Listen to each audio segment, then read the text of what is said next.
ವಿಷಯ ಏನು ಗೊತ್ತಾ? ನಾನು ಫೇಸ್ ವಾಶ್ ಮಾಡ್ಬೇಕಾದ್ರೆ ನನಗೆ ಅನ್ನೋ ನಂಬರಿಂದ ಕಾಲ್ ಬಂತು. ಯಾರಿರ್ಬೋದು ಅಂತ ಅಂದ್ಬಿಟ್ಟು ನಾನು ಕಾಲ್ ಬ್ಯಾಕ್ ಮಾಡಿ ಮತ್ತೆ ವಿಚಾರಿಸಿದೆ. ಅದು ಗೊತ್ತಿರೋ ಡೈರೆಕ್ಟ್ರೇ. ಸೊ ಅವರು ಉದಯ್ ಒಂದು ಮೂವಿಲಿ ಒಂದು ಕ್ಯಾರೆಕ್ಟರ್ ಇದೆ ಮಾಡ್ತೀನಿ ಅಂತಂದರು. ಸರಿ ಸರ್ ಮಾಡ್ತೀನಿ ಅಂತಂದೆ. ಸರಿ ಹಾಗಾದರೆ ಯಾವಾಗಿರುತ್ತೆ ಅಂತ ಅಂದ್ಬಿಟ್ಟು ಹೇಳ್ತೀನಿ ಅಂತ ಕಾಲ್ ಕಟ್ ಮಾಡಿದ್ರು. ನನಗೆ ಎಷ್ಟು ಖುಷಿ ಆಯಿತು ಅಂದರೆ ಫಾರ್ ದ ಫಸ್ಟ್ ಟೈಮ್ 10 ವರ್ಷದಲ್ಲಿ ಮೊದಲನೇ ಕಾಲ್ ಈ ಥರ ಬಂದಿರೋದು ನನಗೆ.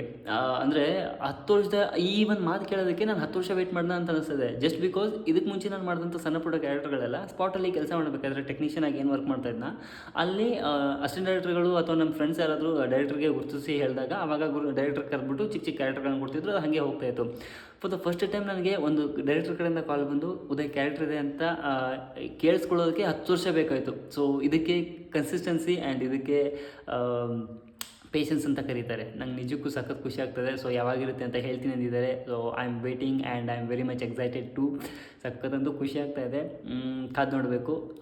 ಆ್ಯಂಡ್ ಇದೇ ಥರ ಕನ್ಸಿಸ್ಟೆಂಟಾಗಿ ಒಳ್ಳೊಳ್ಳೆ ಕ್ಯಾರೆಕ್ಟರ್ಗಳು ಇದೇ ಥರ ನನಗೆ ಅವಕಾಶಗಳು ಸಿಗ್ತಾ ಹೋದರೆ I can prove my self that is Uday ಅಂದರೆ ತಮಾಷೆನೇ ಅಲ್ಲ.